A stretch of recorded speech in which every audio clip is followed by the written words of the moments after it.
નમસ્કાર. ચાલો આજે આપણે વાલ્મીકી રામાયણના પાના ફેરવીએ અને એક એવી કથા પર નજર કરીએ જે સદીઓથી વિવાદો અને અનેક પ્રશ્નોના વમળમાં ઘેરાયેલી છે. આ છે શંભુકની કથા. એક એવી ગાથા જે આપણને નૈતિકતા અને ધર્મના બહુ ઊંડા સવાલો પૂછવા પર મજબૂર કરી દે છે. તો મૂળ સવાલ એ જ છે નહીં કે ભગવાન રામે આખરે તપસ્વી શંભુકને શા માટે માર્યા? જુઓ, આ કોઈ નાનુસૂનો સવાલ નથી. યુગોથી વિદ્વાનો આના પર મંથન કરતા આવ્યા છે.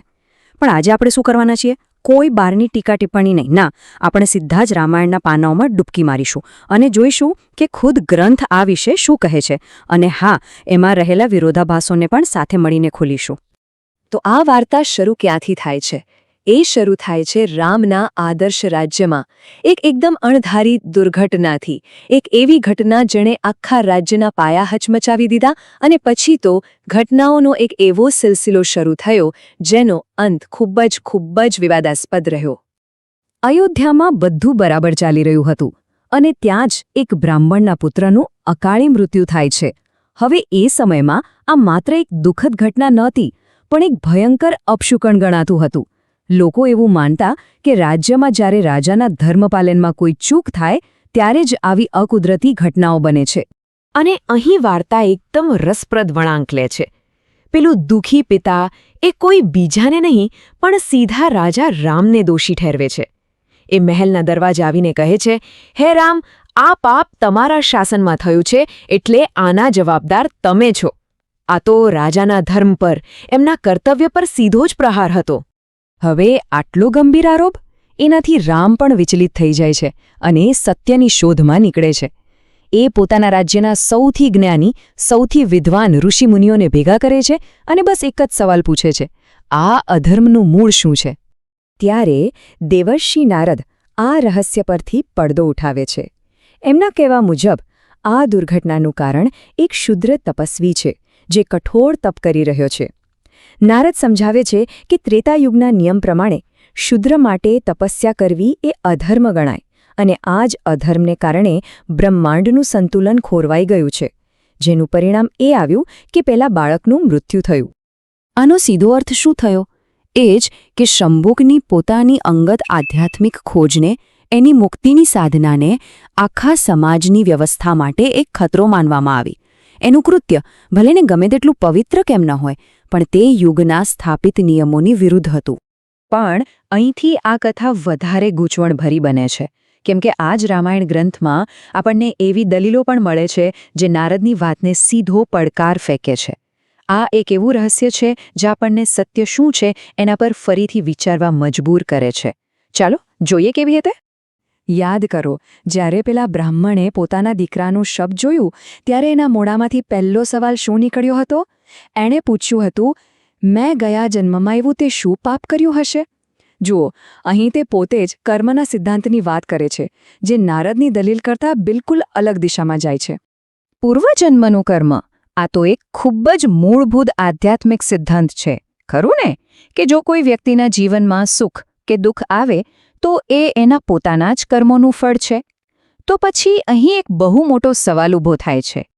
અને આ જ આ કથાનો કેન્દ્રીય વિરોધાભાસ છે. જો બાળકનું મૃત્યુ એના પિતાના કે એના પોતાના કર્મોને કારણે થયું હતું, તો પછી શંભુક આમાં દોષી ક્યાંથી આવ્યો? કથા આપણને એક જ ઘટના માટે બે તદ્દન અલગ કારણો બતાવી રહી છે. આમાંથી સાચું કયું માનવું? હવે આ ગૂંચવણને ઉકેલવા માટે રામ પોતે જ પેલા અધર્મના સ્ત્રોતને શોધવા નીકળે છે. એ રાજ્યના જંગલોમાં ભટકે છે અને છેવટે એમને એક તપસ્વી મળે છે જે ગાઢ ધ્યાનમાં લીન છે, એ જ શંભુક. હવે જુઓ, શંભુકને જોઈને રામની પહેલી પ્રતિક્રિયા ગુસ્સાની નથી, બિલકુલ નહીં, પણ આશ્ચર્ય અને સન્માનની છે. એ શંભુકની તપસ્યાની શક્તિ અને એની નિષ્ઠાને ઓળખી જાય છે અને એના વખાણ કરતા કહે છે, હે ઉત્તમ વ્રતધારી તપસ્વી, તમે તો ધન્ય છો. પણ આ પ્રશંસા પછી તરત જ વાર્તાનો સૌથી મોટો, સૌથી નિર્ણાયક વળાંક આવે છે. રામ પૂછે છે, તમે કઈ જાતિમાં જન્મ્યા છો? શંભુકના કાર્યની પ્રશંસા તો કરી, પણ તરત જ એમનું ધ્યાન કાર્ય કરનારની ઓળખ પર, એની જાતિ પર જતું રહ્યું. શંભુક જે સત્યના માર્ગ પર હતો એણે એકદમ નિર્ભયતાથી અને પ્રામાણિકતાથી જવાબ આપ્યો, મારો જન્મ શુદ્ર કુળમાં થયો છે અને મારું નામ શંભુક છે. અને બસ આ એક વાક્ય એનું ભાગ્ય લખી નાખે છે. જેવી શંભુકને જાતિની ખબર પડી એ જ ક્ષણે બધું જ બદલાઈ ગયું. રાજાનો ધર્મ જાણે પલટી ગયો. પેલી જે પ્રશંસા હતી ને એ એક જ સેકન્ડમાં મૃત્યુદંડ બની ગઈ. રામે તરત જ કોઈ પણ વિલંબ વગર પોતાની તલવાર ખેંચી અને શંભુકનું માથું ધડથી અલગ કરી દીધું. કદાચ કોઈને એમ લાગે કે ચાલો અહીં વાર્તા પૂરી થઈ, અધર્મનો નાશ થયો અને ધર્મની સ્થાપના થઈ ગઈ. પણ ના, શંભુકની હત્યા પછી જે બને છે તે આ કથાના રહસ્ય અને એના વિરોધાભાસને ઓર ઊંડા બનાવે છે. શંભુકના મૃત્યુ સાથે જ આકાશમાંથી દેવતાઓ ફૂલો વરસાવે છે અને પેલો બ્રાહ્મણનો દીકરો પણ જીવતો થઈ જાય છે. ઉપરથી જોતા તો એવું જ લાગે કે જાણે બધું બરાબર ગોઠવાઈ ગયું. પણ ગ્રંથ આપણને એક છેલ્લી, સૌથી વધુ આશ્ચર્યજનક અને ચોંકાવનારી વિગત આપે છે. આ વાત અત્યંત મહત્વની છે. શંભુકને મારીને કહેવાતા ધર્મની સ્થાપના કર્યા પછી રામ પોતે જ સ્વીકારે છે, મારા પોતાના કોઈ દોષને કારણે તે બ્રાહ્મણના પુત્રનું અકાળે મૃત્યુ થયું છે. આ તો જે કારણ આપીને હત્યા કરવામાં આવી એ કારણનો જ સંપૂર્ણ વિરોધાભાસ છે. જો દોષ રામનો હતો તો પછી સજા શંભુકને કેમ મળી? તો ચાલો આખી વાતને જરા બાજુબાજમાં મૂકીને જોઈએ. શું દેખાય છે? મૃત્યુનું કારણ, શંભુકની તપસ્યા કે પિતાનું કર્મ, રામની પ્રતિક્રિયા, પ્રશંસા કે દંડ, અને સૌથી મોટો સવાલ, અંતિમ દોષ કોનો? શંભુકનો કે પછી ખુદ રામનો? એવું લાગે છે કે આ કથા કોઈ એક સીધો સાદો જવાબ નથી આપતી, પણ આપણને સવાલોના એક એવા ચક્રવ્યૂહમાં છોડી દે છે. અને છેવટે શંભુકની આ પ્રાચીન કથા એના તમામ વિરોધાભાસો સાથે આપણને એક આધુનિક અને બહુ જ પ્રાસંગિક સવાલ પર લાવીને છોડી દે છે. જ્યારે ધર્મગ્રંથોમાં જ આવા ઊંડા વિરોધાભાસ હોય ત્યારે તેનો સાચો અર્થ નક્કી કરવાનો અધિકાર કોની પાસે છે? ઋષિ પાસે, રાજા પાસે, કે પછી દરેક વ્યક્તિ પાસે જે તેને વાંચે છે અને સમજે છે?